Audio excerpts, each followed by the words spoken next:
palmas, diga glória, glória, glória, glória a Ele, amém. Querido, eu amo muito falar de conversão, porque como eu já vos falei, conversão é um nível que precisamos alcançar todos os dias. Eu achava que estava convertido, uma vez que levantamos a mão e declaramos que recebemos Jesus como Salvador, e na verdade, quando nós levantamos as mãos e declaramos que a nossa vida é do Senhor, nós estamos confessando que o Senhor Jesus agora é o nosso Senhor e Salvador. Mas conversão é algo bem mais profundo, bem mais necessário do que apenas levantar a mão e confessá-lo como nosso Salvador. A Bíblia é muito clara, e quando Jesus vai dizer para Pedro: olha Pedro, eu orei ao Pai para que quando tu se converteres, tu possa confirmar os teus irmãos. Como assim confirmar os teus irmãos? Ajudar os teus irmãos, fortalecer os teus irmãos, se tornar uma espécie de intercessor, uma espécie de pai espiritual. E o interessante, só para você ter ideia que o que estamos falando é bíblico e é verdadeiro, o interessante é que Pedro já estava andando com Jesus há mais de 2 anos, há quase 3 anos andando com Jesus. E Jesus vai dizer que Pedro não estava de fato ainda convertido. É muito interessante. E eu comecei a me lembrar de alguns textos, ou seja, algumas passagens que nos mostram a trajetória de Pedro andando com Jesus. Irmãos, vem comigo. O que Jesus fez nos seus 3 anos de ministério, escute, o que Jesus fez, ou seja, e operou em 3 anos de ministério, foi algo tão tremendo, tão extraordinário, que João escreve no seu evangelho, que se fosse para escrever tudo aquilo, ou seja, registrar tudo aquilo que Jesus fez, ele disse: cuido eu que todos os livros do mundo não daria para escrever, não caberia para anotar tudo aquilo que Jesus fez. Isto nos dá uma ideia, irmãos, de fato que por onde Jesus passava havia milagres instantâneos. Aleluia. A cada minuto, a cada hora, a cada dia, coisas extraordinárias aconteciam. E Pedro, querido, ele visualizava, ele via oculamente o que Jesus fazia. E o mais tremendo é que ele vive experiências que homem nenhum já viveu. Eu já disse para você que Pedro ele participa, ou seja, da subida ao monte da revelação, é o monte da transfiguração, onde Jesus está falando com Moisés e com Elias, e o próprio Pedro também escuta a voz de Deus dizendo: este é o meu filho amado, a quem me comprazo, a ele ouvi. Pedro também, escute, é o único homem que a Bíblia descreve que andou por cima das águas. Isto é muito forte. Nós lemos sobre Moisés realizando prodígios no nome do seu Deus Todo-Poderoso, mas Moisés não anda por cima das águas. Elias ora e por 3 anos e 6 meses para de chover sobre a terra. Mas Elias não caminha por cima das águas. E tantos outros profetas que eu poderia citar, mas que não viveu o que Pedro viveu. Quando os discípulos estão em um barco e o mar está revolto, a tempestade está batendo sobre o barco e eles estão quase perecendo, a Bíblia diz que Jesus aparece no meio da noite caminhando por cima das águas. É algo de cinema, é algo visto apenas em filmes. E a Bíblia diz que Pedro vai indagar, vai dizer: se tu és o mestre, manda que eu possa ir contigo por cima das águas. E Jesus vai dizer: vem. O que interessante aqui é que Pedro está dizendo: se o Senhor de fato é poderoso, manda que eu possa caminhar por cima das águas, e eu creio que vou conseguir. Aleluia! Glória a Deus! Aleluia! Isto fala comigo. É Pedro dizendo: eu sei que se o Senhor determinar, vai acontecer. Se o Senhor de fato é poderoso, manda que eu possa caminhar por cima das águas. É como se Jesus estivesse dizendo: eu tenho poder, vem, Pedro. Aleluia, glória a Deus. Eu posso. Para você é impossível, mas eu posso. Vem, caminha como eu estou fazendo. Aleluia. Vem caminhando por cima das águas. Oh, rei da glória. Isto fala comigo. Aleluia, Jesus. Dá mais fundo. Isto fala comigo. Oh, Deus poderoso, aleluia. Isto fala comigo. O que Pedro faz é impossível, sim ou não? Caminhar por cima das águas humanamente é impossível. Escute, há promessas bíblicas que para mim é impossível, mas Deus está dizendo através da sua palavra que é possível. Deixa eu abrir aspas. Talvez ouviremos que os nossos filhos não serão uma bênção, sim ou não? Para muitos é impossível. Alguns olham para o filho da irmã e dizem: eu acho que não tem jeito. Você se lembra de Pedro dizendo: olha, se tu és poderoso, manda que eu possa ir, que eu possa caminhar, me aproximar do Senhor por cima das águas. E Jesus está dizendo: vem, pode ir. Vem, Pedro. E Pedro caminha por cima das águas. Foi possível, porque Jesus determinou. Eu vou lhe dar uma palavra em nome de Jesus. Eu não sei o que é impossível para você, irmão, mas através da palavra de Deus tudo é possível. Eu não sei o que está acontecendo com você neste momento, mas através da palavra de Deus tudo é possível. Aquele que crê, receba em nome de Jesus através da palavra esta profecia. Deus vai fazer milagres em sua vida. Deus vai operar milagres na sua vida. Mas pastor, estão dizendo que é impossível, mas a palavra de Deus está dizendo em nome de Jesus: vem, caminha sobre as águas. Eu vou fazer com que se torne possível. Diz o Todo-Poderoso nessa noite.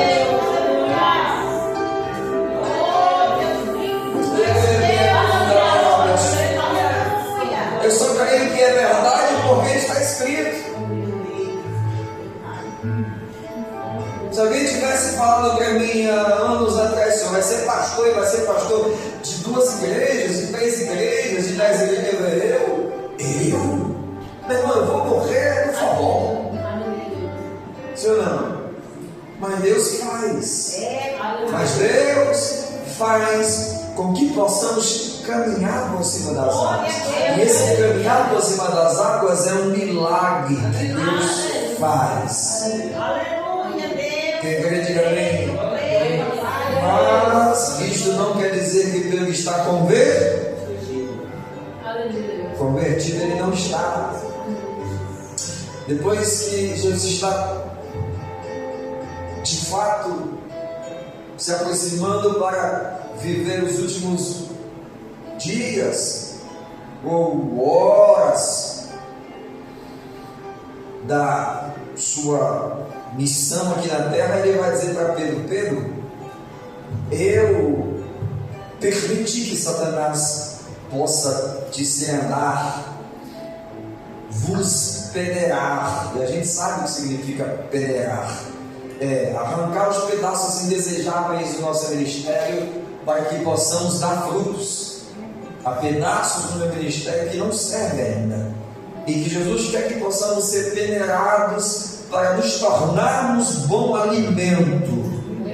E o que é bom alimento? Bom alimento serve para fortalecermos uns aos outros. Esse alimento, ele é espiritual, é a palavra de Deus. Jesus está dizendo: a palavra de Deus só vai ser útil em você como alimento quando você se converter. E quem cuida da conversão de Pedro aqui é o próprio Satanás. Ele está dizendo: eu deixei Satanás te peneirar, te amassar, te perseguir. Isso fala comigo. A gente às vezes ora dizendo: Jesus, para com essa perseguição. Jesus, me guarda, me livra, me guarda de toda perseguição, de toda blasfema, de toda língua contrária. E Jesus está dizendo: eu estou deixando para você descer mais um pouquinho. Quanto mais aperta você, mais você desce. E quanto mais você desce, você se converte. E quanto mais você se converte, você fica pronto para ser usado por mim. Bíblia canta, larga, chora. Eu fui pregar esses dias na igreja Assembleia de Deus, pastor Richard, Assembleia de Deus, me lembro do ministério.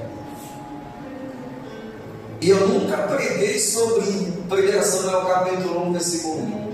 Nunca preguei sobre aquele tema. A Eucana e as suas duas mulheres, Ana e Penina. Eu disse: irmãos, o tema daquela pregação era o poder da oração. E Deus me deu um tema, me deu uma direção muito interessante para falar sobre oração. Oração com propósito. E eu disse: irmãos, às vezes nós precisamos que Deus possa levantar algumas peninas para que possamos orar de uma maneira mais profunda, viver o nosso ministério de maneira mais profunda. Samuel só nasce, Samuel de fato é gerado quando Ana é perseguida e humilhada por Penina. A Bíblia vai dizer no início do texto, Iago, que todos os anos Eucana, de ano em ano, a cada ano, uma vez por ano, Eucana subia para a adoração ao Senhor no templo. E suas duas mulheres, mas Penina só entra na vida de Eucana e de Ana quando Ana não gera filhos. A primeira mulher de Eucana foi Ana. E quando Ana não gera filhos, a lei na época de Amoram autorizava que o homem tivesse uma segunda mulher, para que a sua geração não ficasse barrada, impedida. Então, para que a geração de Eucana, esposo de Ana, não pudesse ser impedida, ele toma para si uma segunda esposa, para que ela possa gerar filhos. E quem é ela? Penina. E Penina gera filhos, e a Bíblia diz que todos os dias Penina, irmãos, oprimia Ana, humilhava Ana, perseguia Ana. E eu comecei, pastor Evanilson, a prestar mais atenção na profundidade desse texto. Isto quer dizer que antes que Eucana possa tomar Penina como esposa, Ana já subia ao templo com Eucana para adorar ao Senhor. Mas de todas essas vezes que Ana sobe ao templo para adorar ao Senhor com seu esposo, nenhuma dessas vezes Deus faz com que ela possa viver o milagre. Ela só vive o seu milagre. Samuel só nasce depois que Deus permite que alguém possa pressioná-la, persegui-la e humilhar. Eu disse: quer saber? Às vezes Deus permite que alguém possa estar nos defamando por aí. Às vezes Deus permite que possamos ser perseguidos, missionário. Às vezes Deus permite que nós possamos passar pelo vale da sombra da morte. É a maneira que Deus achou de nos trazer para o seu altar de humilhação, de oração, de jejum, de consagração. E não quer saber? Eu comecei a entender, irmãos, que tudo isto que nos acontece, humilhação, perseguição, dias de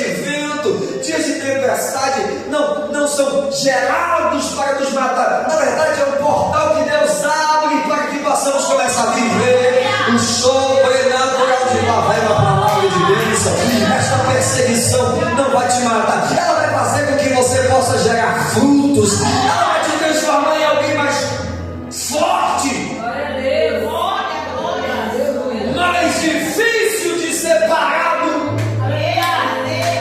Porque se a perseguição passada não nos parou, só nos transformou em alguém mais forte, isto está colaborando para que possamos estar em nível de conversão. Irmão, e crente convertido não dá para parar, não dá para matar, pode jogar em cova de leão, pode jogar dentro da fornalha, não dá para parar.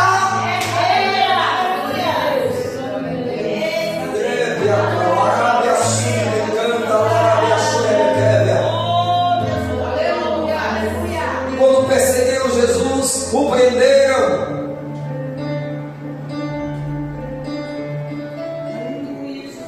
Diante desta perseguição, Pedro o nega. Quando todos estavam venerando o Filho de Deus, o aplaudindo, o seguindo, por conta de milagres, prodígios e maravilhas, de multiplicação de pão e peixe, Pedro estava ao seu lado. Mas quando a coisa aperta, quando o nível de provação aumenta, ele o nega. Mas depois de convertido, ele vai dizer: porque não posso deixar de falar do nome dele, não posso deixar de pregar no nome dele. Ele vai dizer para o Sinédrio: julgai entre vós se é mais lícito ouvir a voz do homem ou a voz de Deus. Um homem convertido, ele age desta maneira. Ele entende que melhor é obedecer a Deus do que aos homens. Ele entende que melhor, ainda que ele seja defamado, ainda que desprezado, melhor é obedecer a voz de Deus. Papai. Glória a Deus. Eu vou fechar, mas eu lembrei de algo muito interessante. Abre aspas, quando Saul é rei em Israel, Saul é escolhido também pela permissão de Deus. É Deus que permite que Samuel possa derramar azeite na cabeça de Saul e o consagrar como rei de Israel. Deus permite. O problema é que Saul não se converte. Há um processo de conversão sobre a vida dele inalcançável por ele. Saul se apega ao povo. Saul gosta de aplausos. Para ele é mais importante o povo do que, na verdade, para ele é mais importante agradar ao povo, obedecer e realizar a vontade do povo do que a de Deus. Você tem ideia? Quando Samuel sobe para sacrificar ao Senhor, ele vai dizer: Saul, me espera, para que eu possa sacrificar ao Senhor. E a Bíblia diz que Samuel não chega e o povo está ao redor do evento que haveria de acontecer. Saul não tem, o cuidado de esperar o profeta chegar, e ele se adianta e ele oferece sacrifícios ao Senhor. Não era ele que sacrificaria, era o profeta. Como rei, ele não poderia realizar tal coisa. Mas a Bíblia diz que Saul começa a perceber que o povo está se dispersando. O povo, quando percebe que Samuel não chega, o povo começa a ir embora. E quando Saul percebe que o povo está indo embora, ele toma a frente do profeta e ele começa a realizar aquilo que era para o profeta realizar e não ele, sacrificar ao Senhor. E quando Samuel chega, ele vai dizer: por que fizeste tal coisa? Por que você não me esperou? Ele vai dizer: olha,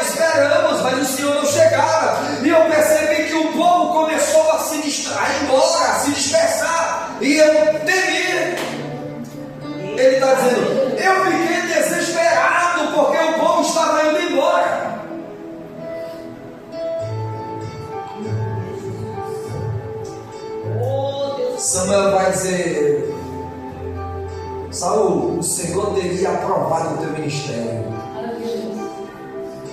se você tivesse me esperado para o sacrifício. Mas hoje ele te rejeita e escolhe outro melhor do que você para o teu lugar.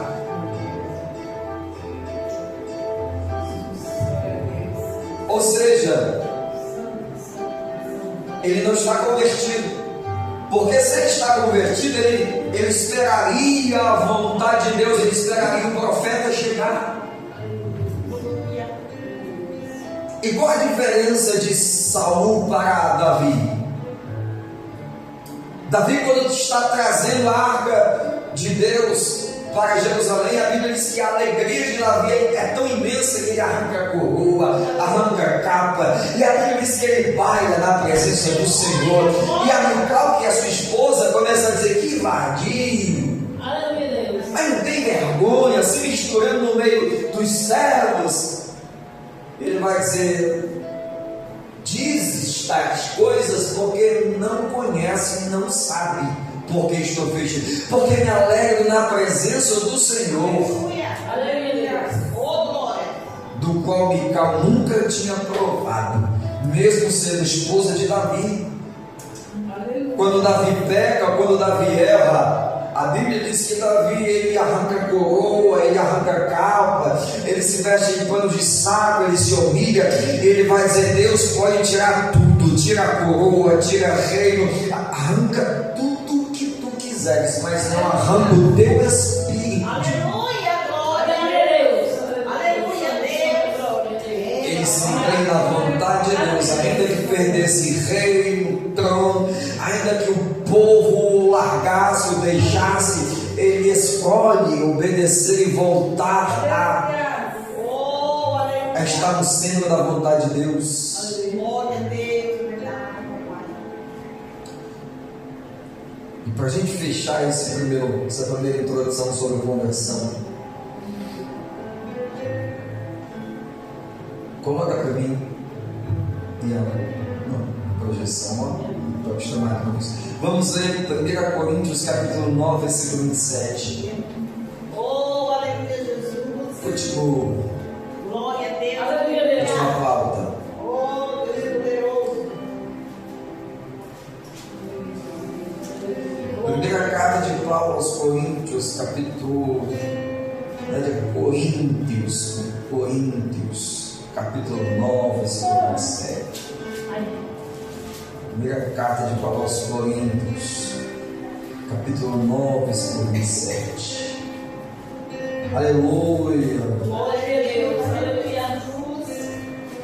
Aleluia. Eita glória, aleluia, Jesus. Tu és santo, Senhor. Tu és... Querido, eu fico muito Aleluia. contente porque comigo mesmo, às vezes, eu trago para 100, para 200, para 2, para 3, e o temor é o mesmo, a minha esperança é eu sinto uma presença que me diz aqui dentro que Jesus está no nosso meio, ele caminha no nosso meio. Hoje eu tenho que dizer, se move nesse lugar. Primeira carta de Paulo aos Coríntios, capítulo 9, versículo 27. Diz assim: Paulo vai dizer: antes subjugo o meu corpo e o reduzo a servidão, para que, pregando aos outros, eu mesmo não venha de alguma maneira a ficar reprovado. Este é um homem convertido. Este é um homem convertido. Paulo está dizendo: eu esmurro o meu corpo, subjugo a escravidão, para que, pregando aos outros, não seja por eles reprovado. Oh glória! Aleluia, Oh glória!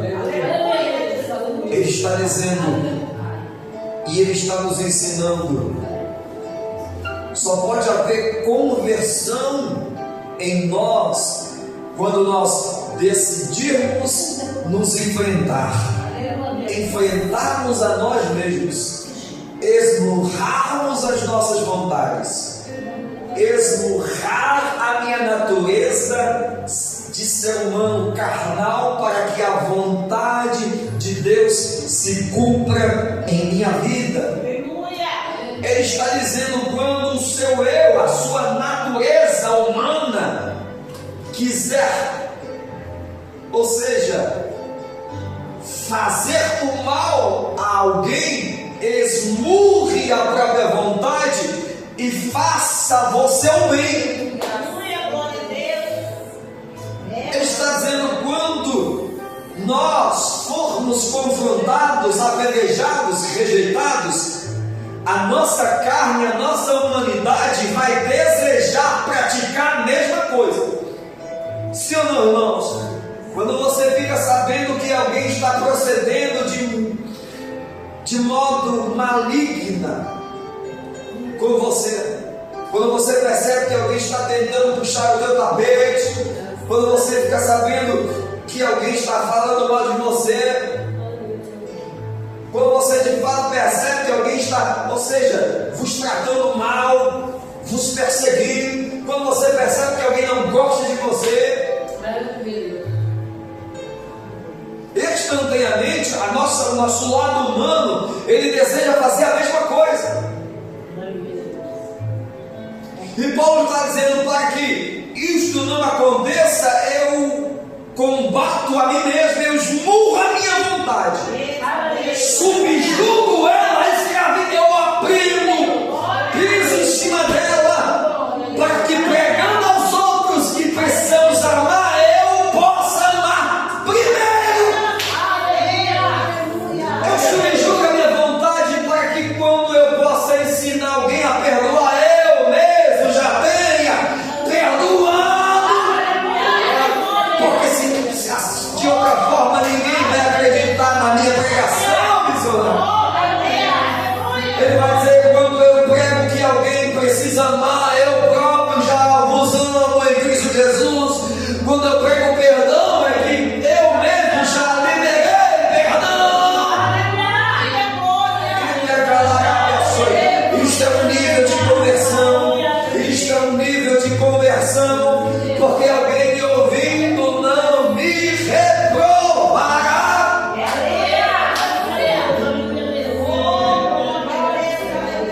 Muita gente, irmãos, aí que não tem permanecido em lugares como eu, esses dias, fazendo aplicativo, eu encontrei um senhor afastado, não muito senhor, mas já de idade. Ele disse, não estou comigo, não é porque os pregadores da minha igreja, eles pregam, mas eles não vivem. Eles não perdoam, eles não amam, eles não têm compaixão. Então eu acho que eles não têm, eles de fato não têm a mínima autoridade para pregar o evangelho para as outras pessoas. Você entende? Então o início de conversão é isso. Como, pastor? Quando eu consigo, irmãos, dominar a minha vontade humana para obedecer à vontade de Deus. Aleluia, Deus. Glória a Deus. Aleluia, Deus. Aí entendemos porque Paulo levanta a mão e vai dizer, e vai pregar uma frase tão conhecida que é como os pregadores adoram a verbalizar como jargão. Não vivo eu, mas Cristo vive em mim. Aleluia, Deus. Senhor não. Aí o pregador vai dizer, olha meu irmão que está do teu lado e diz, não vivo eu, mas Cristo vive em mim. Aí amanhã Cristo enfrenta uma luta para que eu possa viver e realizar as suas vontades, sim ou não? Imagina o Espírito Santo, irmão, fica batendo, não faz assim, não faz assim, não fala assim. E a gente continua, às vezes, fazendo o que queremos, tomando as nossas atitudes. Ah, pastor, mas eu expulso demônios em nome de Jesus.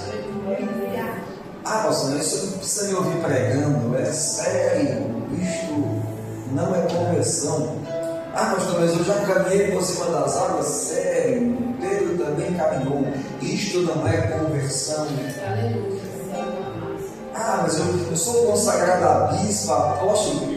Pedro também foi consagrado ao Senhor Jesus. Deus disse: porque teu nome não será mais Simão Barjonas, mas será Pedro, e sobre esta pedra eu edificarei a minha igreja, e as portas do inferno não prevalecerão sobre ela. Mas Pedro não estava convertido ainda. Pastor, mas eu recebo revelação e revelo. Pedro também recebeu a revelação de que Jesus vai perguntar para os discípulos: e quando vocês estão pregando, a quem vocês dizem? Quando o povo pergunta quem eu sou, quem vocês dizem que eu sou? Uns disseram João Batista, outros disseram Elias. Mas Pedro, recebendo uma revelação direta do trono de Deus, ele vai dizer: não, mas eu disse que tu és o Filho de Deus. Mas não estava convertido. Vamos orar. Então você que vai assistir essa ministração, o que nós precisamos entender é que conversão não é um patamar que alcançamos e depois de alcançado se torna inabalável. Não, não é isso. Eu posso estar em um nível de conversão excelente hoje, amanhã posso eu não estar. Sim ou não? Conversão é o último degrau para a salvação. Eu posso estar salvo hoje, amanhã, irmãos, livre-me Deus diz, eu posso cometer pecados, se eu não deixar a vontade da carne me dominar, se eu não. Por isso que às vezes você encontra pessoas que estão convertidas hoje, daqui a um ano você encontra, ela está equivocada, ela está afastada, ela está desviada, porque não teve forças para matar a sua vontade carnal e obedecer à vontade de Deus. Você entende?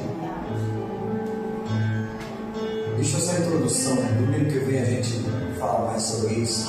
Eu tenho certeza que nós teremos aqui, em nome de Jesus, visitantes que se tornarão membros da igreja filial aqui, Maranata Flor de Amém.